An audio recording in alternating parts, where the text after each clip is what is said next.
E aí, galera, beleza? Como é que vocês estão? Meus amigos, não tem por onde correr, é o meu dia favorito. Sexta-feira nunca decepciona, sempre fortes emoções, milhares de acontecimentos e vamos começar hoje falando dele, Jair Messias Bolsonaro.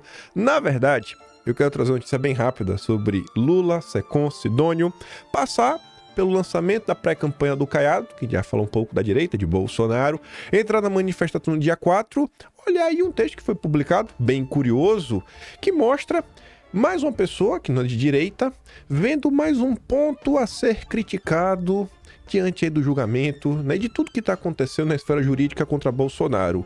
Aí depois teremos aí um diálogo entre pessoas que não se conhecem, ou talvez se conheçam, mas que estão em momentos históricos diferentes, e se você juntar as duas, você vê que realmente fica bem claro o que está acontecendo com o Bolsonaro hoje, e essas denúncias virão da esquerda. Aí depois a gente vai falar sobre o senhor Donald, a gente começa falando, na verdade, sobre a Le Pen, que o Trump comenta sobre o caso da Le Pen. Na verdade, eu quero trazer o editorial do Estadão, ver alguns paralelos com o que está acontecendo com o Brasil, para entrarmos ainda na questão tarifaço, trazendo a questão para o Brasil, e umas coisas bem curiosas que rolaram ontem, algumas confirmações que vieram talvez mais rápidas do que poderíamos esperar. Aí vamos para a Argentina, para voltar a falar de Brasil de novo, e judiciário, como? Se segura, que a gente vai chegar lá. A gente vai chegar talvez na melhor parte do vídeo de hoje, governo Lula. Ai, governo Lula. Mostra... Rapaz, teve ontem um negócio que acho que não dá nem pra chamar de debate. Foi um massacre. A gente tem que falar aí da turma do Lula. O presidente da fundação do PT passou vergonha ontem. E temos que falar sobre isso, porque é o futuro do Brasil. E no final, se der tempo, falamos ainda mais da nossa democracia.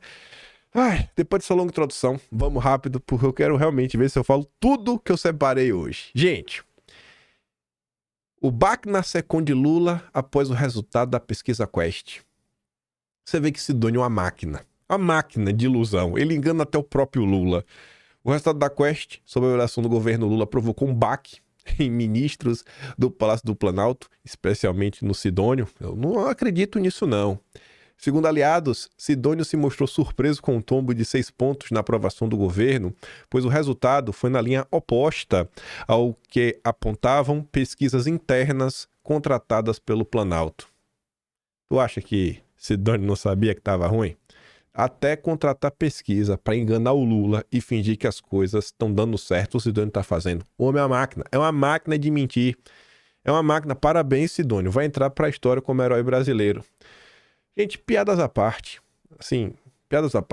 esquecendo o Sidônio infiltrado, como que o Sidônio, com anos de experiência, marqueteiro, campanha sempre acaba contratando trackings, etc e tudo mais, como que você tá com tracking dizendo que não, tá tudo bem, tá ok, aí vem a pesquisa, tu toma um atropelo. Só que não foi apenas a Quest que mostrou esse resultado. Todas as últimas pesquisas, todas, sem nenhuma exceção, um dia antes da Quest, foi a Atlas Intel, também demonstrando uma queda da aprovação do Lula, um aumento na desaprovação e diversas coisas ligadas à própria disputa de 2026, um derretimento na base do Lula, um aumento de reprovação em grupos-chave para o petismo, tipo mulheres e jovens, já vinham sendo apontados por outras pesquisas. O governo literalmente está perdido. Não existe nenhum núcleo duro ao redor do Lula para dar um toque. Assim, a situação, quanto mais eu olho, tem aquela torcida, né? Porque ninguém aguenta mais o Lula. Mas mesmo sem torcida, olhando assim de forma serena, sem tentar me levar pela emoção, o governo está completamente perdido diante do que está acontecendo no Brasil e no mundo. Eu acho que a chance de reverter esse cenário é zero. Zero. A não ser que chegue uma força aí iluminada de fora e fala, Lula, não dá, sabe? Ressuscitar aí o Hugo Chique, Marco Aurélio Garcia, para dar um tranco, eu não vejo aí nenhuma maneira, forma da coisa se organizar. Um cara com experiência, anos de campanha, como Sidônio, escolher empresa, fazer tracking, todos os institutos, os grandes institutos, inclusive os lulistas, apontando a direção e do Sidônio apontando outra, irmão, tu tá totalmente perdido, tu não sabe fazer o teu trabalho. Que bom, né? Que bom, ainda bem. Obrigado, companheiro Sidônio. Mas enfim, Ontem também foi o dia do lançamento da pré-candidatura do Caiado. Foi lá para Salvador. E você vê a força do Caiado, né? Como ele é um grande articulador político, que nem o presidente do partido estava lá, o Rueda. E o curioso é a justificativa, né, que levou o Rueda a não ir. A Tsuki colocou aqui, né? Dá play aqui no áudio. Vídeo da CNN. Caiado tem pela frente o desafio de unificar o partido em torno do seu projeto. O próprio presidente do União Brasil, Antônio Rueda, não esteve no evento. Rueda, assim como outros políticos de direita, esperam uma definição do ex-presidente Jair Bolsonaro, que está inelegível, mas ainda alimenta esperanças de reverter a condenação e insiste em se apresentar como candidato. Entre os participantes, políticos da direita, como o senador Sérgio Moro, também do União Brasil, o vice-presidente da sigla, ACM Neto, e Ottoni de Paula, do MDB. Outro nome cotado pela direita para 2026 é o do governador do Paraná, Ratinho Júnior, do PSD, que almoçou nesta sexta-feira com Bolsonaro na sede do governo do estado em Curitiba. O ex-presidente evitou dizer se apoiaria Ratinho Júnior para a presidência, mas fez elogios ao governador, de quem busca apoio público para a pauta da anistia aos condenados pelo 8 de janeiro. Caiado marca o lançamento de sua pré-candidatura na sexta-feira, Salvador, com muito tempo de antecedência. A mulher foi, começou a organizar. O presidente do partido dele não foi, porque está esperando o posicionamento de Bolsonaro. Nesse mesmo dia, dia 4, ontem, Bolsonaro estava no Paraná, com o Ratinho Júnior, que eu acho que acabou sendo mais notícia na imprensa do que o Caiado. Imagine só como estão as coisas, né? Imagine só, né? O Bolsonaro acabou, está derretido. É incrível, né? É incrível. E essa é a turma da União da Direita. Mas o cara tá com desafio, né? Unir o partido. A gente já fala sobre isso. Antes de falar de unir o partido, um dos nomes que estavam lá, né, em defesa da direita brasileira era o Sérgio Moro, que vocês sabem que eu não gosto de nenhum respeito. Na verdade, tenho um repulsa por esse cidadão. A Etsuki lembra aqui uma postagem que ela fez de 22 de maio do ano passado, falando: a frente realmente está formada para 26, com o mesmo discurso entre os envolvidos até aqui. Apoio ao Caiado, conversas com lideranças, projeto para derrotar o PT, buscar presidência em 26 com outros nomes, diminuir o revanchismo, a polarização. Ele reconhece e agradece o gesto de Bolsonaro por não ter apoiado sua cassação, mas não citou nem a possibilidade de Bolsonaro se tornar elegível. É aquele oportunismo de sempre, da mesma turma. O senhor considera voltar a ser um presidenciável no nosso país? Não, nós temos um plano no União Brasil, nós temos um candidato. Claro que isso vai se resolver apenas em 26, mas temos o governador Ronaldo Caiado como um forte candidato à presidência da República, e o meu plano em 26 é apoiar um candidato que nós consigamos defender as pautas. Eu sou oposição ao governo Lula, pretendo continuar sendo oposição ao governo Lula e vejo, infelizmente, o país em rumos errados em vários cenários. A União Brasil tem uma pauta que é liberal na economia e que é responsável em relação às contas públicas. O governador Ronaldo Caiado bem representa o partido, né? Se a candidatura dele, claro, se ela de fato, né, se firmar em 2026. Estou falando isso porque são ainda vários anos à frente. Aqui tá bom. Eu mando o vídeo completo, tu assiste lá. Antigamente o povo ainda fingia, né? Não, nossa pauta é liberal na economia, conservador nos costumes. Agora não tem nem mais o conservador nos costumes. Agora, não, nossa pauta liberal na economia, responsabilidade com as contas públicas. Aí, todo mundo cobra de Bolsonaro que passe o bastão. Todo mundo cobra. Agora, todo mundo que cobra isso, que também vai pra internet, vai pra, sei lá, dar entrevistas, com o mesmo papo. Não, temos que unir a direita. Todos eles têm um plano independente, tu já percebeu isso?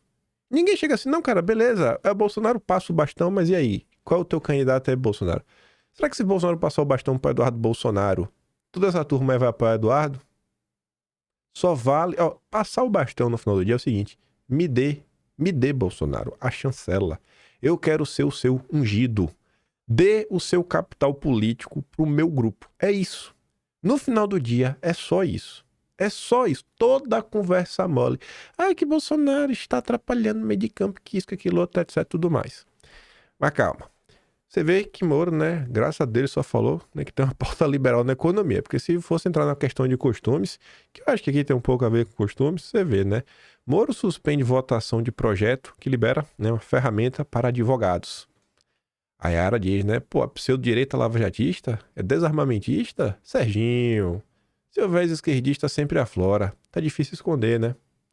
E o professor Carlos Barros complementa: o senador Moro é contra advogados terem reconhecido a prerrogativa de, como juízes e promotores, acesso a ferramentas. Pediu vista na Comissão de Segurança Pública e impediu a tramitação de matéria que até os senadores de esquerda aqueceram. O PL seguiria a CCJ em decisão terminativa. Obrigado aí, Moro. Muito obrigado. Caiado quer ser presidente, Moro apoia o Caiado. Enquanto isso, tu olha para a União Brasil, além do presidente não ir, um dos ministros, o Celso Sabino, tá dando entrevista no mesmo dia que o Caiado se lança a presidente, falando que ele aposta em vitória em primeiro turno de Lula.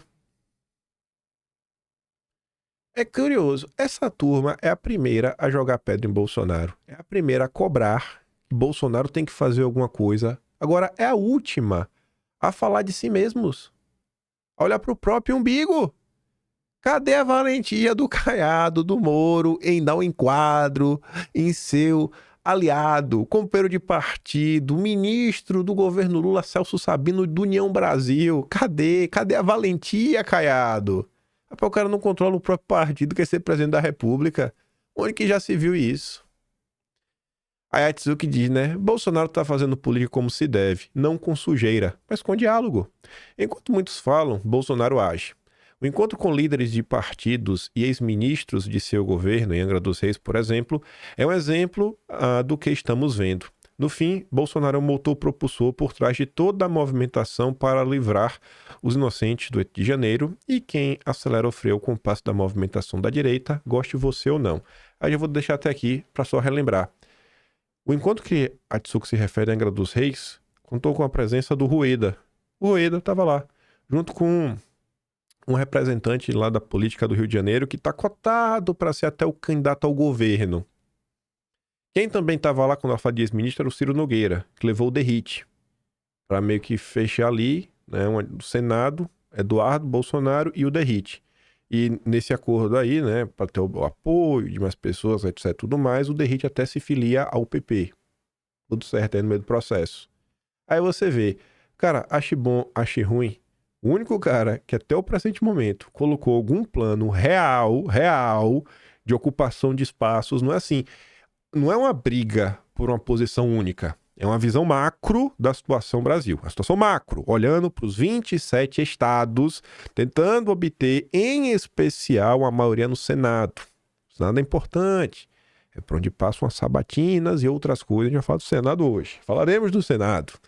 Falaremos do Senado. Em torno do judiciário. Cara, o único é o miserável do bolso. O frouxonaro, né? O bandido safado. Aí, pare e pense. Se a tal união da direita, pô, fechasse em torno aqui de Bolsonaro, falar, Bolsonaro, com todos os teus defeitos, né? Com todos os teus problemas, tu onde vai, tu lota azul. É bonito de ver o vídeo ontem, né? Circularam vários aí, Bolsonaro lá no Paraná, chegando, aquela recepção que só a tia do Zapidão, né? Aí o povo fica naquela, né? Rapaz, o homem é brabo. Vai. Aí, mãe, se todo mundo juntasse em torno do cara, mostrasse a força política que o cara tem, vai ter a manifestação de amanhã, né? Todo mundo indo em peso. Além disso, eu nunca vi políticos querendo tirar foto com quem tá fraco. 7 governadores confirmaram a ida pro evento de amanhã. É aquela galera que não abriu a boca nos últimos 2 anos, mas agora vai abrir a boca. Não todos, né? Tem uns que aí vez ou outra comenta. Mas tem 7 já. Até o governador do Amazonas, Wilson Lima, resolveu ir. Agora, tu já imaginou se a chamada direita mesmo, se os jornalistas, influenciadores, tivesse uma força coesa em torno de Bolsonaro, em vez de ficar esse tititi de crítica construtiva, etc, tudo mais, o poder de barganha que esse cara teria na mão, eu prefiro apostar minhas fichas no Bolsonaro. Já falei isso pra vocês. E assim, estamos aqui hoje, quem tá discutindo. Aí a galera às vezes começa a discutir uma eleição sem Bolsonaro. Beleza, tem a possibilidade de ele continuar inelegível. Aí fica uns lá. Tem o Eduardo, tem a Michele, tem o Tarcísio, tem o Zema, tem o Ratinho, pipipi. No meio dessa discussão eu falo, cara, se eu tivesse que escolher alguém que não fosse Bolsonaro, por mim botava o Eduardo. E de boa, porque é um momento de discussão. Ó, se amanhã, por alguma razão, o Bolsonaro falou, meu candidato é o cachorro caramelo. Meu candidato é o cachorro caramelo. Mas você não queria o Eduardo? Meu candidato é o cachorro caramelo, irmão. Já decidiu. Ele não vai mudar de opinião. Meu candidato é o cachorro caramelo. Vocês não falam tanto de unir a direita? Minha união da direita é em torno do Bolsonaro. Bem claro isso daí. Prefiro apostar no cara que tá entregando algum tipo de resultado. Colocar 7 governadores de estado, cargos majoritários. Não é deputado federal que você elege com 100, 200 mil votos. Você tem que ter maioria no estado inteiro. Isso aqui não é brincadeira. Você tem que falar com pessoas que estão fora da bolha. Campanha mesmo, sabe? Botar 7 para defender a anistia no momento que o Brasil passa. Não só pela pauta, mas o momento, né? Quem tá contra a anistia. Os problemas que isso daí podem acarretar. Meu irmão, no dia que aparecer alguém que fez algo similar, aí vocês me falam. Aí eu começo a pensar. Quando aparecer alguém que fez algo similar do que o Bolsonaro tá fazendo, aí vocês me falam. Até lá, não vem mexer meu saco. Mas vamos continuar. Para minha surpresa, a surpresa mesmo, o Luiz Ritter, que é professor de Direito Penal, Direito Criminal, acho que Penal Criminal, nem lembro agora, né, qual a terminologia. Mas enfim, é uma das duas coisas. Vez ou outra ele escreve no Estadão. E o Estadão, você sabe, assim, odeia Bolsonaro. Aí eu fiquei muito surpreso que eu abri lá de manhã hoje, aí fui dar uma lida, né, tentar entender, aprender um pouco mais, deixar de ser burro. Aí eu me deparo com essa manchete que já chamou minha atenção. Fatiamento de denúncias e direito de defesa. Eu falei, mas como assim? A gente tá falando muito, né, direito de defesa, que a própria defesa de Bolsonaro, do Braga Neto, dos acusados, estão reclamando que estão vendo os seus direitos sendo tolhidos. E o subtítulo fala, né, o caso da vez no Brasil envolve uma suposta, aí ele coloca, ó, atenção à presunção de inocência, tentativa de golpe de Estado nas últimas eleições presidenciais. Beleza. Aí ele repete, né? O caso da vez no Brasil envolve uma suposta, atenção à presunção de inocência, tentativa de golpe de Estado nas últimas eleições, né? Bolsonaro, o conselho das 33 pessoas, em que tais indivíduos são apontados como autores ou partícipes de práticas de organização criminosa armada, tentativa de abolição violenta do Estado Democrático de Direito, golpe de Estado, dano qualificado contra o patrimônio da União e deterioração de patrimônio tombado. Tá. Não havendo espaço para o enfrentamento de todas essas questões de uma vez só, limito-me a estimular o debate em torno da primeira delas, concernente ao fatiamento de denúncias relacionadas a uma única situação fática como estratégia acusatória. Você deve ter acompanhado isso. Não, vamos fatiar, no primeiro momento aqui denunciar Bolsonaro, junto com esses 7, depois vai ter agora a apresentação de outras pessoas. Aí tem casos que são meio que correlatos, mas não, a gente denuncia aqui, depois a gente olha o outro caso. Vocês estão acompanhando isso, né? Pois bem. Aí ele fala, isso é uma estratégia acusatória, né? PGR, junto ao judiciário, né? Daquela fatiada. Um comportamento processal banalizado, né? O fatiamento, só que nem por isso legítimo da perspectiva do devido processo e do direito de defesa. É verdade que o Código de Processo Penal autoriza a apuração de uma mesma cadeia fática em diferentes processos se, primeiro, as infrações tiverem sido praticadas em circunstâncias de tempo ou lugar distintos, e você vê que está sendo explorado, né, um processo contínuo ao longo do mesmo tempo, porque até eles falam que começou desde 2021, então você tirar qualquer coisa, porque até as joias, eles estavam que a joia fazia parte do financiamento para dar um golpe de Estado, para se manter nos Estados Unidos até o golpe acontecer. Então até isso, tirar, fatiar, fica meio complicado, né? Então já não encaixaria nesse primeiro item. 2. Houver um excessivo número de acusados para não lhe prolongar a prisão provisória. 3. O juiz reputar convenientemente por motivo relevante, artigo 80, mas também é o fato de que nenhuma dessas hipóteses contempla estratégia acusatória como exceção ao processamento conjunto de fatos relacionados, essa a regra geral diante de situações tais, segundo a mesma lei processual. Ou seja, né? Das coisas possíveis para fatiar, estratégia acusatória não é uma justificativa. Você não pode fatiar em nome da estratégia acusatória, que é meio que está acontecendo. Aí ele vai, né? Imagina, nesse mesmo Código de Processo Penal, a expressa prescrição de que a denúncia contém a exposição do fato criminoso com todas as suas circunstâncias, artigo 41, não havendo razão legítima para não se incluir na inicial acusatória todo o contexto fático delitivo, a ela imediatamente pertinente, dividindo em mais de uma acusação. Lógico que há motivos por trás da opção. Diante de múltiplas denúncias, o acusado, primeiro, os problemas do fatiamento, enfrentará diversas ações com todo o custo financeiro, emocional, reputacional decorrente disso. Imagina tu ficar aí, responde uma ação até outra, depois outra, depois... Cara, quantas ações? Todo dia eu tô sendo processado, que coisa é essa, rapaz? Então, isso faz mal, né? Pra democracia. Não participará da produção da prova nos processos quem não esteja no polo passivo, perdendo a visão global dos fatos e provas, disponível apenas a acusação. Não aproveitará o reconhecimento de eventual ilicitude probatória em todas as ações penais, sem comprovar a derivação da prova declarada ilícita em cada uma delas, né? Porque a prova está ilícita aqui, mas está fatiado. Só vale para isso aqui, se outro caso não tem, sabe? As questões envolvendo nulidade. Estratégia acusatória. Caso condenado em um processo, ainda será julgado nos demais pelo mesmo juiz que proferiu a condenação, decisão que estará inclinado inconscientemente a repetir. Aí ele fala assim, agora, são tais motivos estratégicos legítimos para excepcionarem a aplicação de normas cogentes que garantem a correta apuração dos fatos pelo Estado e o efetivo exercício do direito de defesa pelo acusado? Não. Não deveria ter nenhum motivo. Não existe nenhuma regra excepcional para você passar por cima, né, do devido processo legal, do direito da defesa. E cada vez mais se avolumam as críticas. Essa aqui é a primeira vez que eu vi alguém abordando a questão de Bolsonaro e dos acusados em torno do devido processo legal e do fatiamento das denúncias. E parece que faz sentido, né? Até porque você vê o PT falando, Bolsonaro tem que desgastar o máximo possível, né? Tanto que até o pessoal quer dar uma acelerada pensando em eleição. Aí fica naquele questionamento, né, sobre um possível uso político do caso. Mas mantenha isso aqui em mente para você ver que coisa curiosa. Esse texto estava falando de correlação temporal, né? A coisa, se tiver no mesmo questão temporal, tem que estar tudo junto.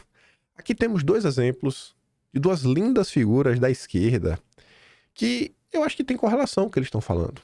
Tem muita correlação, eles se complementam. E o complemento de suas falas...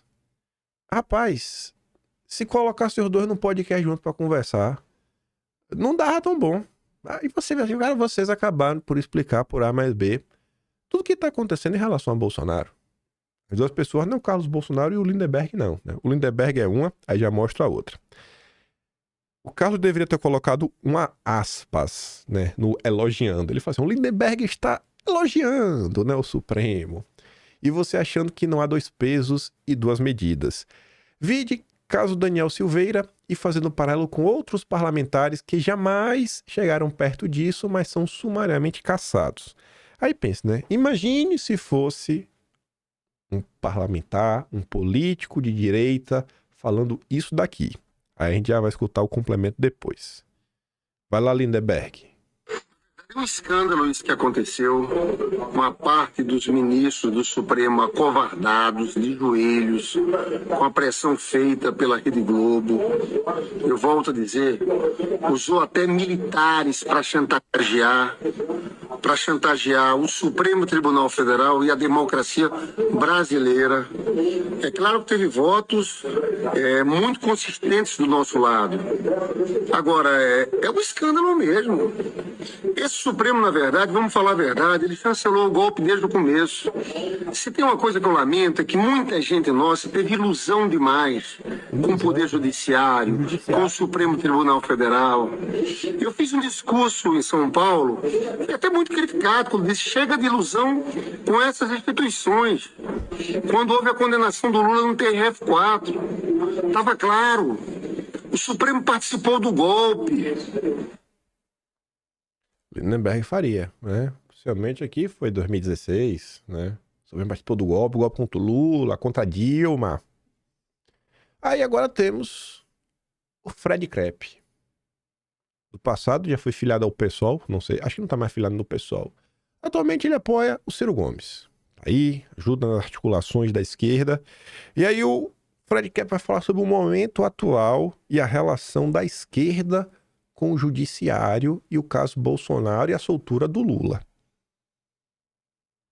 É bem possível que o judiciário condene e prenda o Bolsonaro, mas isso envolve uma agenda própria deles, não a proteção da democracia. Essa parte da esquerda que quer transformar a agenda política nessa questão de democracia acaba fazendo uma aliança que daqui a pouco vai dar problema. E aí as pessoas se iludem, pegam a questão da soltura do Lula ali, né? Vamos ser honestos sobre a questão do Lula, gente. O Lula não foi solto porque o STF teve um surto de consciência no dia e percebeu que o que estava sendo feito estava errado. Ele não foi solto porque o pessoal ficou lá na porta da cadeia em Curitiba dando bom dia, boa tarde, boa noite pro Lula, não, gente. Ele foi solto por causa de um acordo e os termos desse acordo a gente só vai saber no futuro. Ele foi solto porque o judiciário tinha um interesse político, o Lula era um instrumento para esse interesse político do judiciário e eles fizeram um acordo. Isso é muito evidente, isso é muito claro, entendeu? Então, o pessoal e essa turma da esquerda fica tentando vender uma imagem errada de que o STF é defensor da democracia e ignora uma série de questões.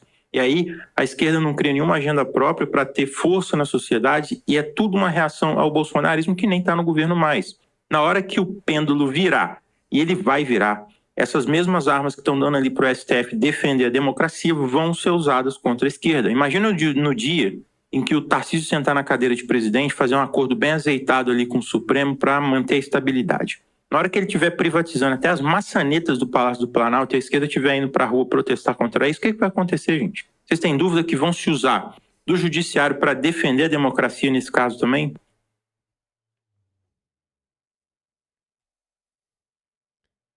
Saudades do Lindenberg do Velho Testamento. O Lindenberg do Velho Testamento era um cara curioso, né, com seus posicionamentos políticos em relação às instituições do Poder Judiciário. Agora, o Lindenberg é um grande defensor da democracia. E o Fred que tá falando, né? Vamos parar de papo furado. No futuro, talvez saibamos o acordo pro Lula, né, voltar a ser presidente do Brasil. Ele fala, mano, pelo amor de Deus, né? Não foi só porque você ficar lá na frente da prisão dando bom dia, boa tarde, boa noite, né? Esse é o Brasil. Esse é o Brasil. E eu fico feliz, sabe, de ver quando pessoas mais à esquerda começam a olhar para o que está acontecendo e cai na real nesse ponto. Fala, gente, olha só, tá se criando aí um cenário e uma hora, né, a manopla do Thanos muda de mão. Na hora que estalar o dedo pro nosso lado, a viola vai cantar e ninguém vai gostar. Vocês estão alimentando uma fera que cedo ou tarde vai chegar em nós. Mas vamos lá. Vamos continuar falando de questões ligadas ao judiciário para ir lá na França para continuar falando de Brasil. Porque tudo parece muito similar. A democracia francesa no campo minado. Vai o Estadão, né?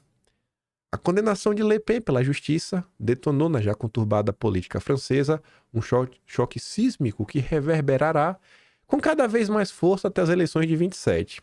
Favorita nas próximas eleições, mas o Decumos, vejam só, né? Foi condenado a 4 anos de prisão e 5 de inelegibilidade. Ficará inelegível até 2030. O ano que Bolsonaro também acaba a inelegibilidade, né? Ah, que coincidência. E imediatamente abriu-se uma clivagem ideológica. Correligionários denunciam perseguição judicial. Opositores, né, os petistas franceses, celebram o império da lei. Mas entre a névoa da batalha é indisfarçável a hipocrisia de ambos os lados. E tiros pela culatra que ferem a sua legitimidade debilitam os alicerces da República Francesa. Le Pen e 8 ex-eurodeputados e mais 12 assistentes foram acusados de empregar, entre 2004 e 2016, 4,1 milhões de euros em recursos do Parlamento Europeu destinados à assessoria parlamentar para financiar funcionários do partido. Veja só, não é um caso de roubo, de corrupção, nem nada. Muita gente aí que apoia a Le Pen fala, inclusive, que essa questão ela é bem subjetiva, né? O que o seu assessor pode ou não pode fazer. E aí o pessoal acusa que os assessores da Le Pen também estavam participando da atividade partidária do partido dela. né? Com dinheiro aí, o meio que o salário sendo pago pelo Parlamento Europeu. Ela como eurodeputado, mas o cara também tá vendo lá o partido dela, que história é essa? Então, veja, não é um caso de corrupção nem nada. E aí, cadeia, multa, inelegibilidade. Parece proporcional essa pena? Parece proporcional o Bolsonaro ficando elegível por fazer uma reunião para comentar sobre a questão das eleições, uma pauta, né, questão lá da segurança, que vem desde o Leonel Brizola. Olha só, né? Bolsonaro até destaca isso, que o próprio Bolsonaro protocolou ao longo de sua história como deputado diversos projetos de lei. Que a esquerda ano passado já apoiou também. Já chegaram até a ser aprovados esses projetos. Aí, não, agora ataca a democracia. Mas tá bom. A base da condenação foi uma lei anticorrupção, aprovada em 2016. Olha, é nova, né? Tipo a lei da ficha limpa. Conforme os ditames punitivistas da direita. Endurecimento das penas, tolerância zero, caça aos corruptos, moralização da política. Você vê que da mesma forma que a direita no Brasil hoje discute que a lei, né, lei da ficha limpa, no final do dia, ela meio que está sendo utilizada não para realmente combater quem está aprontando, mas para tirar pessoas que não são, né, benquistas, né, não são bem-vindas da democracia do jogo. Ai, ai, ai. Na esquerda, as palavras de ordem são igualdade de todos perante a lei e a independência do judiciário, mas há indícios de severidade seletiva, né? Um judiciário parcial. Adversários de Le Pen no centro e na centro-direita, como o primeiro-ministro François Bayrou e o ministro da Justiça Gerald, mas também seu principal antagonista na esquerda, o radical Mélenchon, denunciam um ativismo judicial. Mais do que respeito à soberania do povo, pode haver outras motivações, como o envolvimento desses políticos em irregularidades similares às de Le Pen. Só que tem outros indícios. Políticos do movimento democrático, partido centrista de Bayrou, por exemplo, foram sentenciados em casos similares com penas mais brandas. Porque eles não eram uma ameaça à democracia. O que torna a sentença de Le Pen particularmente vulnerável à acusação de interferência política é a antecipação da execução da pena. Tipo, os petistas agora queriam prender Bolsonaro. Habitualmente, a condenação só deveria produzir efeitos após uma decisão em segunda instância. A primeira instância pode determinar execuções provisórias, mas só em circunstâncias excepcionais, como riscos à ordem pública, de reincidência ou de danos à instrução penal. Juristas críticos à decisão apontam que não havia nenhuma dessas condições e a regra teria sido subvertida por uma exceção injustificável. Para a corte que condenou Le Pen, os atos da líder direitista apresentam um ataque sério e duradouro às regras da vida democrática. Olha a democracia liberal em campo, hein? Igual no Brasil, salvando, o judiciário salvando o dia. Pela lei francesa, os crimes pelos quais Le Pen foi condenada justificam ficar inelegível, mas pela mesma jurisprudência francesa, essa inabilitação só deveria ter feito após esgotados os recursos na segunda instância, o que não aconteceu. Assim é natural a suspeita de que o processo legal foi distorcido para alijar da disputa eleitoral uma liderança extremista em nome da proteção da democracia. Seja como for, a decisão pode ser um tiro pela culatra, que tende a reforçar o vitimismo populista de Le Pen contra um establishment supostamente alienado e hostil à vontade popular. Aí vem um Estadão, né, com seu jeito de ser. Não surpreende que lideranças autoritários, todas as partes, como Trump, Putin, Bolsonaro, o Orbán, tenham atacado a decisão do judiciário francês. Mas os magistrados franceses tampouco terão direito de se surpreender se crescer na população desconfiança formulada por uma dessas lideranças. O italiano Matteo Salvini, aqueles que temem o julgamento dos eleitores frequentemente buscam conforto no julgamento das cortes. Né? Quem sabe que não tem votos vai atrás do judiciário para eliminar os adversários. É um padrão, né? Ao redor de todo mundo. Aí o Trump comentou sobre o caso, Elon Musk idem, né? Ele compartilhou Le Pen, ele botou liberdade para Le Pen, a tradução ficou Le Pen grátis. A tradução do Google foi meio ruim, né? Mas tá ali o texto do Trump. A caça às bruxas contra Le Pen é outro exemplo de esquerdistas europeus usando o lawfare para silenciar a liberdade de expressão e censurar seu oponente político. Desta vez, indo tão longe a ponto de colocar esse oponente na prisão. É o mesmo manual que foi usado contra mim por um grupo de lunáticos e perdedores. Aí coloca lá o nome. Eles passaram os últimos 9 anos pensando em nada mais e eles falharam, porque o povo dos Estados Unidos percebeu que eles apenas advogados e políticos corruptos. Eu não conheço Le Pen, mas aprecio o quanto ela trabalhou duro por tantos anos. Ela sofreu perdas, mas continuou e agora, pouco antes do que seria uma grande vitória, eles a pegam por uma acusação menor da qual provavelmente não sabia nada, parece um erro de contabilidade para mim. É tudo tão ruim para a França e para o grande povo francês. Não importa de que lado estejam, né? Liberdade, né? Libertem Marine Le Pen. Aí, vamos pegar aqui o gancho no Trump. Falamos ontem sobre a questão do tarifaço. Temos que voltar a falar disso, que agora temos mais informações, inclusive dois posicionamentos do Trump, né? Dele mesmo. Um, né, que ele falou publicamente, na verdade os dois fez publicamente na sua rede social. Um foi notícia da imprensa, o outro não. Mas o que não foi notícia da imprensa nós também vamos comentar. Foi um vídeo que o Trump postou. Aí o Estadão hoje resolveu dar a sua opinião formal sobre o tarifaço. Segundo o Estadão, Trump e o grande salto para trás. Numa canetada, Trump decretou o retorno do mundo ao século XIX. Pronto. É retrógrado, né? Ele não é progressista. É um obscurantista. Se Mao Tse-tung condenou à fome quase 45 milhões de chineses com seu grande salto para frente, o plano de industrialização forçada que arruinou os comunas entre 58 e 62, Trump deu o que se pode chamar de grande salto para trás, para forçar a reindustrialização dos Estados Unidos à custa da globalização.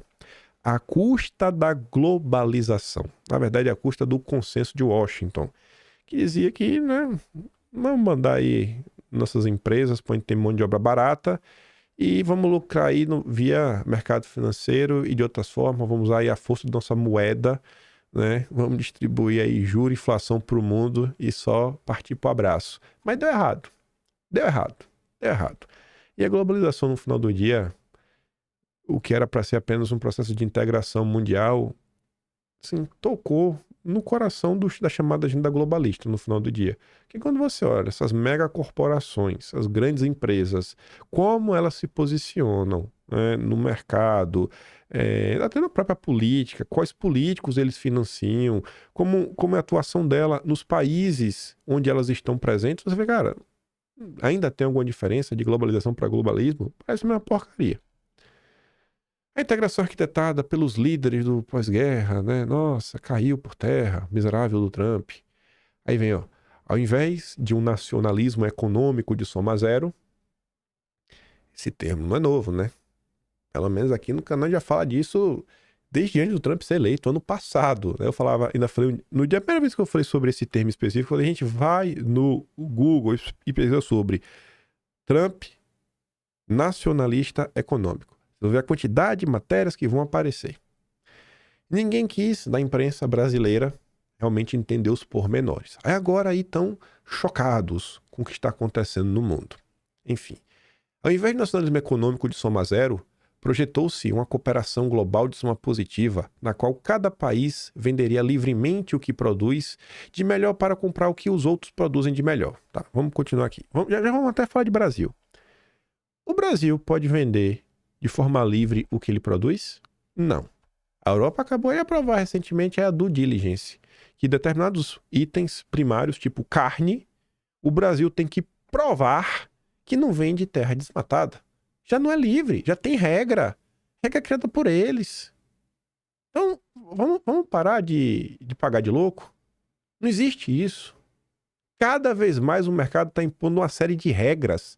E essas regras que estão sendo impostas, que encarecem os produtos, dificultam a produtividade, realmente assim, tolhem a liberdade das pessoas, não tem uma única linha da imprensa do Armínio Fraga, que estava aí chorando ontem na Globo, não tem uma linha dessas pessoas reclamando dessas regras. Pelo contrário, eles apoiam todas essas regras que criam dificuldades para o mundo. É matematicamente demonstrável que os benefícios para países ricos ou pobres que se integram mais à economia global superam os custos. No entanto, os benefícios são diluídos entre todos. Os custos frequentemente são concentrados em alguns grupos. Por exemplo, quem paga a conta da globalização? Operários industriais nos países ricos, os deixados para trás. Por quê? Porque a mão de obra nos países ricos é cara. Qual a vantagem de ter uma indústria pagando não sei quantos dólares por hora de trabalho, quando você pode ir lá no lugar, você paga um salário mensal de $300? Tem que baratear, né? Outra razão são as falhas no sistema. Falhas no sistema. O sistema que era perfeito, né, que é para vender livremente o que se produz, tem falhas. Os comuns, a China, por exemplo, se beneficiou do livre comércio, mas frequentemente pulando as regras com subsídios e dumpings. Você entende como são as coisas? Ao longo aí dos últimos 5 anos, quantos textos do Estadão, quantas vezes o Armínio Fraga apareceu perante as câmeras para reclamar do subsídio lá dos comunas? Das práticas de dumping? Quantas vezes? Nunca, nunca. Aí agora eles estão citando. Eles não fizeram a campanha, pô, ao longo dos anos aí.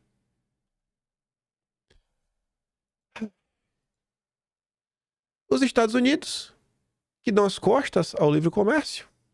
Peraí, tem uma coisa aí? E a China, que distorce, são grandes, né? São países grandes. Mas, justamente, um dos benefícios da globalização foi que a fatia das duas potências juntas no comércio global diminuiu nos últimos 20 anos.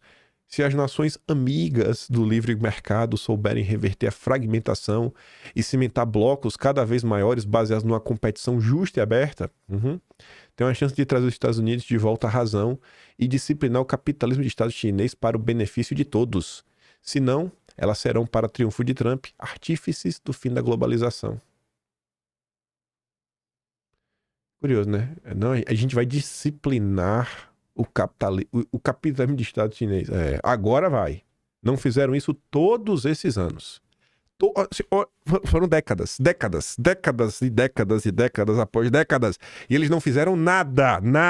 Aí agora que Trump vem com essa, agora a culpa é de Trump, e aí de quebra a gente pode dar uma disciplina.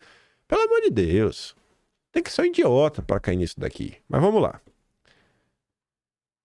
Ontem, finalmente apareceu na imprensa brasileira um texto que meio que foge do senso comum para tentar entender o que está acontecendo no mundo. Não é sobre tarifa, é sobre dívida. Dívida pública dos Estados Unidos é aproximadamente 36 trilhões. O Gilvan Bueno comenta: desde o ano fiscal de 2002, a economia americana tem registrado déficits orçamentários anuais, totalizando 23 anos consecutivos de déficit até o ano fiscal de 2024. O último superávit ocorreu em 2001. Historicamente, desde 1901, os Estados Unidos registraram superávites em apenas 13 anos. Aí eu te pergunto, volta lá para o Sérgio Moro. Não, temos aqui o União Brasil, um projeto liberal na economia, preocupado com as contas públicas. Meu irmão, explica aí, Moro. Vai lá, Moro. Grande especialista em economia. Eu acho importante, né? Acho que quem poupar sempre faz bem. Gastar menos do que ganha, eu acho que, na maior parte do tempo, sempre faz bem. Mas você percebe que isso não é uma obrigatoriedade? Não necessariamente isso vai se aplicar para o Brasil, porque o Brasil não está na mesma condição que os Estados Unidos está de ter uma moeda que é referência global, que é o dólar. Então você consegue ganhar de várias formas e continuar se alavancando ano após ano, refinanciando a dívida, aumentando ela e conseguir chegar inclusive a 36,5 tri, com o país crescendo e ninguém te achar que tu vai dar calote, por mais que será que dá para pagar? É situação diferente. Mas você vê como a chamada ortodoxia. O que é ortodoxo? É um conjunto de regras que é a verdade universal. Os brasileiros são tão desgraçados. Os caras botaram ortodoxia. Os caras tratam a política no Brasil como religião. Como se fosse uma fórmula mágica que sempre que você aplicar, sempre vai dar certo. Só que quando você olha a realidade, tá dando errado, tem 40 anos. Essas são as pessoas que querem guiar o Brasil. Armínio Fraga, Maelson da Nóbrega, né? Edmar Baixa, Henrique Meirelles, Helena Landau, Gustavo Franco, Roberto... É a mesma galera com o mesmo papo que o Brasil continua estagnado. Atualmente, os Estados Unidos gastam quase 900 bi no pagamento de juros da dívida. Isso custa 3,2% do PIB. Para o ano fiscal de 2025, projeta-se que os pagamentos de juros alcancem 952 bi, indicando um aumento de 8% em relação ao ano anterior. As projeções apontam para o crescimento contínuo desses custos, podendo ultrapassar 1 tri em 2026 e atingir quase 1,8 tri em 2035. Esse aumento nos pagamentos de juros é impulsado por dois fatores. Tem duas coisas que estão começando a corroer o PIB e aí a capacidade até do governo gastar, investir, ter novos programas. Primeiro, o crescimento da dívida pública, aí já vai comentando, e, em especial, elevação das taxas de juros. O aumento das taxas de juros, como a taxa dos títulos de tesouro de 10 anos, subiu de 1% para 5%. Subiu de 1 para 5%. Mantém isso na cabeça. Enfim, isso resultou em maiores custos de financiamento da dívida. Você paga juros maiores. O montante nominal está ali, mas o juro vai acabar aumentar porque a taxa está muito maior. Ao investigarmos a estrutura da dívida e os caminhos para reduzi-la, tem dois caminhos óbvios. Primeiro, fazer um ajuste fiscal nas contas. Aí vem o DOGE, Departamento de Eficiência, que o Musk está à frente. 2. Atacar o problema do déficit em conta corrente. Quando os Estados Unidos importam mais do que exportam, ou seja, em bens, serviços e rendas, e o dinheiro que sai do país é maior do que entra, isso gera um déficit em conta corrente. Leia-se, o país está gastando mais com o mundo do que está recebendo. Segundo os últimos dados do Bureau of Economic Analysis, o déficit em conta corrente dos Estados Unidos foi de 938 bi em 2023, quase 1 trilhão. Lembre-se, em 2024, a China registrou um superávit em conta corrente de aproximadamente 422 bilhões de dólares. Aí ele fala, após essa contextualização, faça uma conta hipotética simples. 422 bi de superávit dos comunas, mais 888 bi de juros da dívida, você tem 1,3 tri. Pensando de maneira rápida e simples, resolvendo esses dois problemas, as coisas se acertam. Mas sabemos que as coisas não são mais assim na economia globalizada e que as empresas criam uma diversificação produtiva para reduzir custos logísticos e tarifários. Só que o que o Trump está fazendo? Vem, se instala no país que não vai ter questão de tarifa e começa a discutir também incentivos para as empresas voltarem e tornar isso competitivo, aquecer o mercado interno. Nos últimos 80 anos, presenciamos duas ordens mundiais. A que foi feita pelos Roosevelt, ao colocar o dólar como principal moeda a ser utilizada pelo mundo, e Nixon, que acabou com a paridade do ouro. Trump está realizando uma nova ordem econômica, com visão de estimular o consumo dos Estados Unidos, consumo interno, mercado interno, e buscar uma forma hard power de reduzir o endividamento americano. No final, nos próximos meses, presenciaremos os Estados Unidos enfrentando desafios relacionados ao financiamento de déficits, enquanto a China e a Alemanha precisam equilibrar suas economias para reduzir a dependência de exportações e estimular a demanda interna. Internamente, dentro da China e da Alemanha, cara, eles não conseguem manter a economia rodando só com o mercado interno. Os Estados Unidos, com o dinamismo e o consumismo deles, a economia se mantém de forma assim grande, forte, só com o mercado interno. Então os caras não são tão dependentes de exportações. Já os outros, aí o negócio é um pouco mais complicado. Aí veja, isso aqui aconteceu ontem. Pega isso aí, questão da dívida, o cara comentou. Lembra ali também do que o Estadão falou sobre... eu vou lembrar já. Esquece, bora. Isso aqui aconteceu ontem. Trump disse pro presidente do Fed cortar juros e parar de fazer política. Falou pro Jeremy Powell. Ô, irmão, para aí, velho. Vamos trabalhar certo. Trump diz que vem momento perfeito para a Fed reduzir os juros. Tá na hora, né? Tá na hora. Aí, as notícias foram de ontem, ao longo do dia. Antes dessas notícias acontecerem, aí eu quero relembrar uma coisa que a gente falou no vídeo ontem. Vamos ver se faz ou não faz sentido. O vídeo de ontem foi 8h20 da manhã. Quem aí quem não quis comprar 100% da narrativa da imprensa, algumas discussões que eu estava acompanhando na rede social, o pessoal apontou muitas coisas. O pessoal estava falando, inclusive, que até para os Estados Unidos, a depender uma desaceleração, uma perda de dinamismo nesse presente momento, com assim, uma dívida trilionária com vencimento agora, acho que vale até 2028, algo assim, uma coisa que vai ter que, assim, emitir novos títulos da vida, se refinanciar de novo. Na época, acho que foi a 3 e poucos %. A Selic deles hoje está em torno de 4%. Então, a depender, se tiver até uma desaceleração, o Banco Central tem todas as ferramentas para, na canetada, baixar o juro. Olha aqui, ó. Vamos seguir aqui na ortodoxia, fatores macroeconômicos, vamos baixar os juros, então vamos renegociar a dívida no precinho Porque tiver que renegociar, está 26 tri, a 3 e pouco, você renegocia agora 4, eu acho que vai ficar muito mais caro, né? Assim, a galera não quer nem se dar o trabalho de entender. É a crítica pela crítica. É jogar pedra. Aí você tem que ver Lula e a Globo pagando de louco, fingindo que são os grandes defensores do livre mercado, do multilateralismo.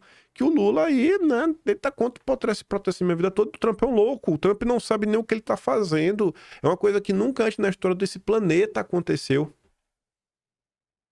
Eu vi outra análise e o cara tava comentando que o fato dos Estados Unidos ter uma moeda forte, como a questão do dólar, acaba até por afugentar que as empresas se instalem lá, porque se o dólar ele é caro e a mão de obra lá não é uma mão de obra barata, quando você tem um processo globalizado ao redor do planeta como um todo, você normalmente vai correr para onde você tem mão de obra barata.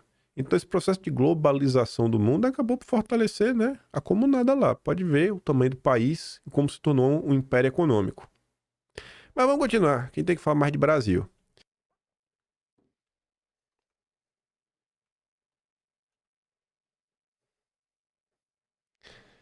Lembrando, agora eu lembrei o que estava no Estadão, né? Assim, o custo cai nos operários, nas pessoas que trabalham nas indústrias, nos países ricos, né? O Estadão está atrasado. A gente falou isso ontem já. Eu não sou formado em economia, mas eu sou uma pessoa que sabe ler, sabe? Eu sei ler. Eu não tenho uma mente, né, galvanizada, que está calcificada, que eu não consigo mais pensar por mim mesmo. Não, cara, eu consigo ver, eu consigo olhar o contraditório. Sabe, eu sou bom em matemática também, eu consigo assim olhar as coisas e ter um senso crítico. Parece assim, ó, pode dar errado, mas falar que o que tá acontecendo agora, o Trump tirou do nada, ele é um louco, não tem nada que justifique o que ele está fazendo. Pô, o jornalista especialista da CNN Money, né? Gilvan Bueno, especialista em finanças, mercado de capital, educação financeira, foi sócio e gerente de educação do mercado financeiro, trabalhou em bancos de investimento, foi palestrante no Fórum Global Soft Financiers 2025, realidade de Beijing na China. Você vê, né? O cara falou aí basicamente o que eu já tinha comentado ontem. Pô, foi mais aí, viu? Sou mais eu, viu, Globo? Sou mais eu aí do que ficar ouvindo Armínio Fraga. Aí veja, falava, ó, o Trump tá vendo isso daí, e no vídeo ontem falava, tendo a possibilidade de se você se colocar numa recessão, que no primeiro momento pode parecer ruim, que a economia tá quebrando, mas essa recessão seria mais um dos indicadores aí, né, para esses indicadores macroeconômicos para dar toda a condição pro Fed abaixar o juro.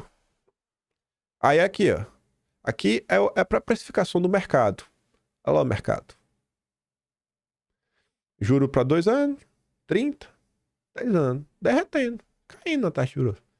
O título de 10 anos lá, que até a gente estava comentando, tá ali, o mercado já deu uma queda, tá 3,6. Eu acho que o Trump tá em busca de uns 3%. Pelo menos uns 3,3 para renegociar a dívida no mesmo ponto. Para não ficar nem a mais nem a menos. Porque eu falava, ó, tem uma quantidade aí que o título vai vencer, nos próximos anos tem que renegociar. Imagina você renegociar para mais. Esse dinheiro, ele sai do orçamento. Um governo que quer continuar investindo, um governo que tem, sei lá, um orçamento de defesa monstruoso, que precisa ter dinheiro para gastar, irmão, o cara não pode ficar se dando luxo com a dívida de 36 trilhões. Cada 0,1% é muito dinheiro, Então, assim, não é uma decisão maluca sem pé nem cabeça. Tem muita coisa aí que está sendo pensada, planejada, e volto a falar, quem tiver mais interesse em entender toda essa questão econômica do Trump, primeiro que você vai ter que se colocar na situação que você pode estar errado. Você ficar naquela visão que ou você é liberal ou você é comunista, você já não vai entender. Você primeiro se coloca na posição, cara, eu quero só entender. Pega lá o projeto 2025, abre no capítulo sobre economia e começa a dar uma olhada. Veja o que a turma lá dos Estados Unidos vem comentando sobre economia. O próprio Vance, que no passado, ontem circulou um tweet do Vance 2017, falando, se resolve só com, sei lá, com desburocratização, aumento de imposto aí, tarifa serve de nada. O cara mudou de ideia também ao longo dos anos. Aí você pode pegar também as discussões que estão rolando nos Estados Unidos sobre pós-liberalismo, a direita pós-liberalismo, a direita pós-liberal. Mas se você tenta trazer qualquer assunto assim no Brasil, não, você é duguinista, você é comunista. Você é comunista, tá bom, sou comunista então. Aí, assim como no Brasil, você vê que Trump tem dificuldades de lidar com a burocracia. Fez barba, cabelo e bigode, mas ainda assim, calma lá, amigo. Em meio à pressão de Trump, Powell, né, presidente do Banco Central deles, disse que o Fed não tem pressa não. Não temos pressa. E qual é um dos meus temores para o Brasil a partir de 2027? Com a história do Banco Central Independente, o Galípolo tem mandato até 2029. Aí vem um governo de direita, vamos pensar um governo de direita com um bom plano, um bom plano organizado para tirar o Brasil do buraco, conhecendo o Brasil, conhecendo o Brasil. Você conhece o Brasil, você sabe que a turma está disposta a quebrar o país para derrotar a extrema-direita. Tu já imaginou o que o Galípolo pode fazer e deixar de fazer? É surreal, assim, foi um erro a história do Banco Central Independente, foi um erro. Tem que estar na mão do governo eleito a política econômica e a política monetária. Não dá para deixar na mão de banqueiro. Aí você fica refém dos bancos. Você fica sem orçamento. Imagina aí, o governo tá... Imagina, você tá precisando gerar emprego. Você tá precisando da condição do povo comprar uma casa. E você tem um órgão independente que vai lá e tome-lhe juros. A economia fica ainda mais travada. Imagina chegar a Galípolo, dar um choque de juro no Brasil com a justificativa técnica que vocês conhecem. Imagine. Bolsonaro chega lá, 1º de janeiro, vem com um time pesadíssimo, plano organizado, vamos fazer, vamos acontecer. Aí vai lá e toma aumento de juro. O Brasil já não tem quase orçamento para nada, né? Porque metade do orçamento basicamente está indo para pagamento de juro. Aí, além disso, ele trava a economia privada, dificulta o teu empréstimo, o teu financiamento, que é o que o Trump também está tentando reduzir pro lado de lá. E aí? Aí o Brasil que precisa crescer e gerar emprego trava de vez. Já pensou nisso? A direita vai ter que lidar com 2 anos de Galípolo. Pega o exemplo do Powell, importe isso pro Brasil. Porque no Brasil vai ser pior. No Brasil vai ser pior. No Brasil é sempre pior. Sempre pior. Trump também postou um vídeo na rede social dele, né, na Truth Social. Teve uma certa repercussão, o pessoal comentou sobre isso daqui. Aqui tá a transcrição em inglês. É um vídeo curto, não, um vídeo que foi pro TikTok. Vou mostrar a tradução em português. Trump está derrubando o mercado de ações em 20% esse mês, mas ele está fazendo isso de propósito. Por que ele está fazendo isso? Para empurrar dinheiro para os títulos do Tesouro, o que força o Fed a cortar as taxas de juros em maio, e essas taxas mais baixas dão ao Fed a capacidade de refinanciar trilhões de dívidas de forma muito barata. Também enfraquece o dólar e reduz taxas de hipoteca, comprar casa, estimular a construção civil. Quantas pessoas são empregadas na construção civil? É muita gente, né? Qualquer obrinha. Agora, é uma jogada de xadrez selvagem, mas está funcionando. Agora você provavelmente está se perguntando, e as tarifas dele? Bem, eu vou te dizer, é uma jogada genial. Na verdade, força as empresas a construir aqui para evitá-la, né, evitar as tarifas. Também força os fazendeiros a vender mais dos seus produtos aqui nos Estados Unidos para reduzir os preços dos alimentos. Já vimos isso com os ovos. Agora lembre-se, 94% de todas as ações são de propriedade de apenas 8% dos americanos. Então, Trump está tirando dos ricos o curto prazo e entregando à classe média por meio de preços mais baixos. Se isso vai acontecer ou não, aqui tem uma parcela de torcida. O importante é analisar a situação, gente, de uma maneira assim um pouco mais fria, tentar o que realmente está acontecendo. O que realmente está acontecendo. E se a imprensa brasileira se nega a um debate minimamente honesto e trata o cara apenas como um maluco e um lunático, o que mais a imprensa brasileira nega de conhecimento às pessoas sobre o que se passa no Brasil, sobre as políticas que são pautadas no Brasil, né? O que eles defendem que seja feito no Brasil. Vocês viram aí o que foi a defesa da imprensa brasileira da reforma tributária, da PEC do rombo do Lula lá no final de 2022, do imposto das companhias internacionais. Tudo isso teve apoio, combustível do futuro, a nova indústria Brasil. Dá para levar a sério os problemas do governo Lula? Eles estão trazendo resultados? Aí você pega essa relação, né, com a burocracia, até com outros poderes, trazendo para o Brasil de novo. O Milei é um cara que se destaca pela sua... Assim, ele chegou onde chegou com a promessa de mudanças econômicas, né? Foi o principal mote de sua campanha. Aí o Milei chegou, não tem a maioria, não é igual ao Trump, uma situação talvez um pouco mais similar de Bolsonaro, e veja só. Senado da Argentina rejeita indicados de Milei à Suprema Corte. O governo fala em motivos políticos. Aí o Faisal ele diz, mas disseram que era só o cara ter coragem, pô. É só ter coragem de indicar os nomes, vai lá. A Atsuko também comenta sobre isso, né? O juiz teve 43 votos contra 27 a favor e 1 abstenção. E o advogado teve 51 votos contra e 20 a favor. 2 nomeações, as 2 rejeitadas. Era necessária a aprovação de 2/3 dos senadores presentes.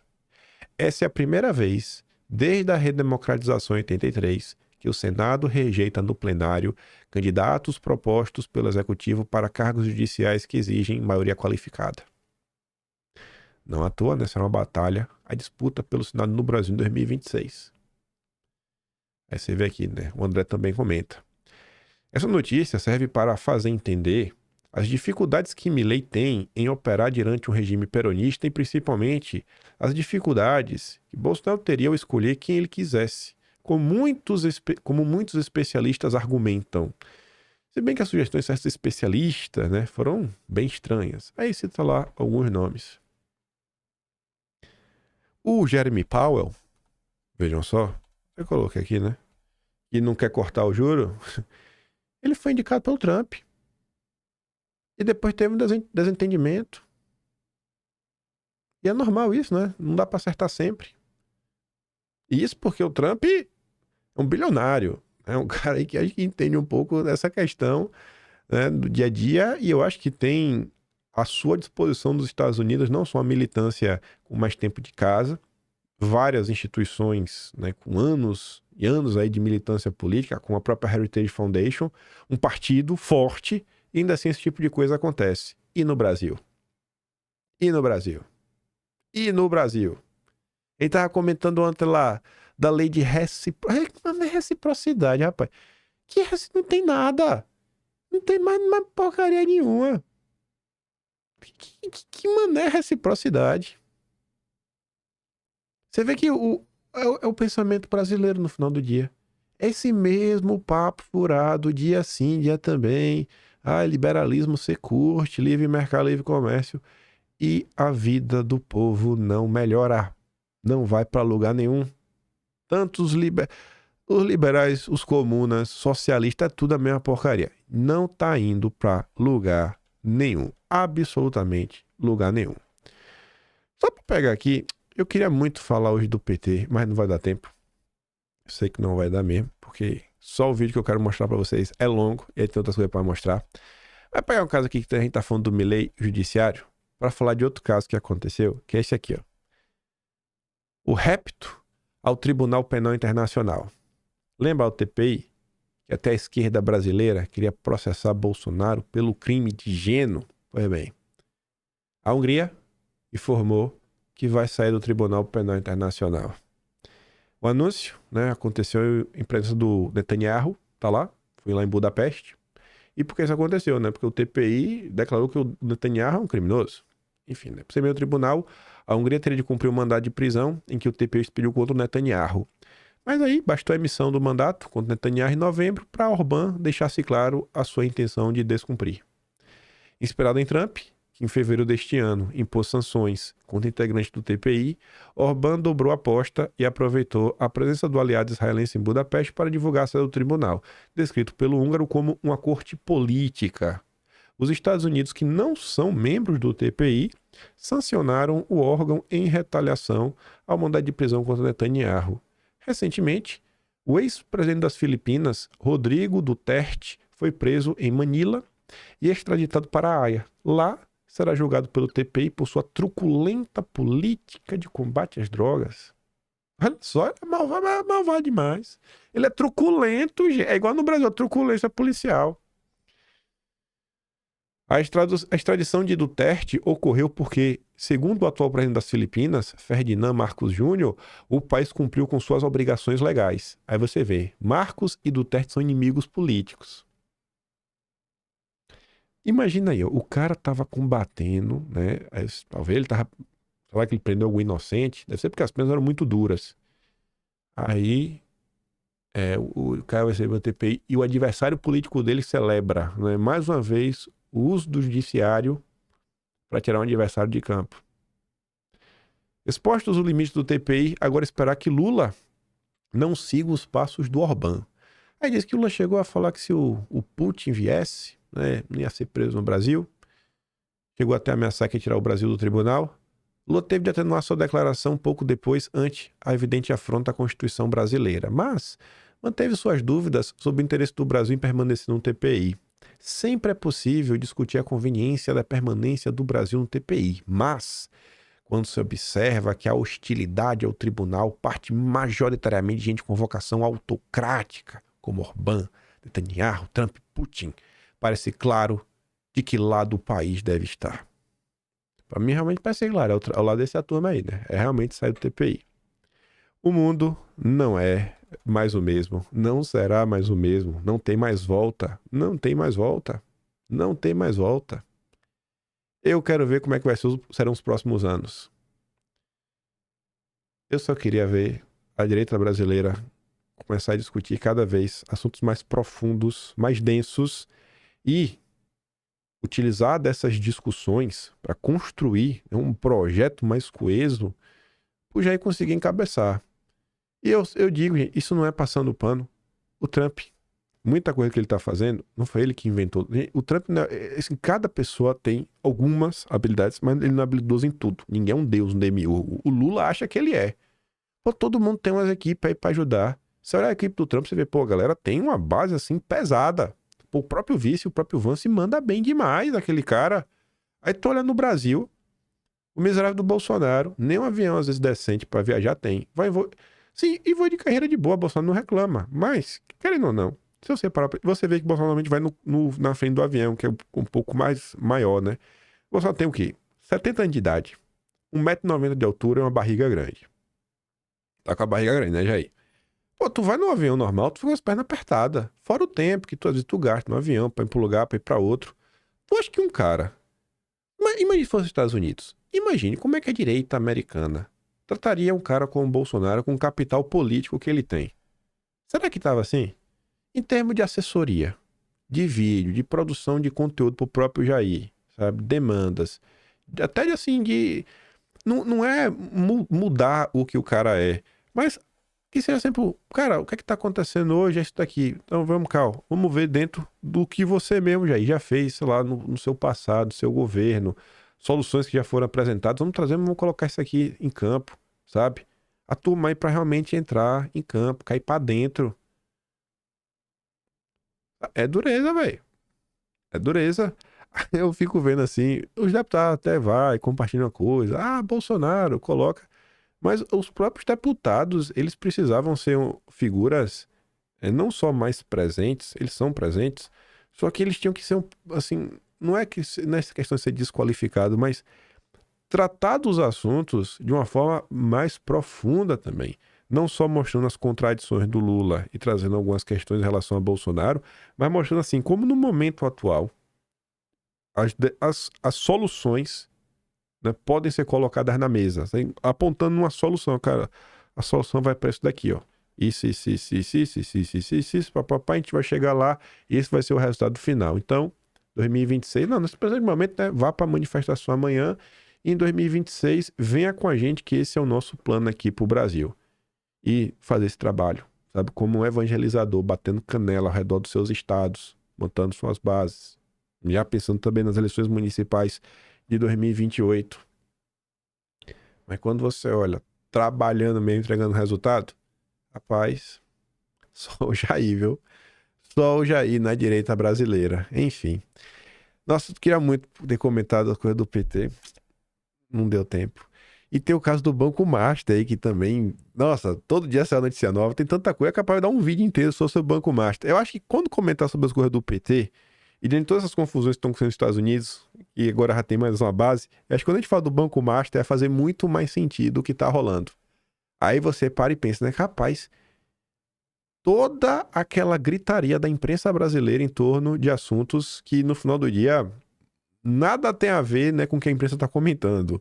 Agora o Banco Master, esse escândalo todo, é um total silêncio, né? Estranho. Não total silêncio não, que tem uma nota ou outra, mas nem de perto tem atenção devida.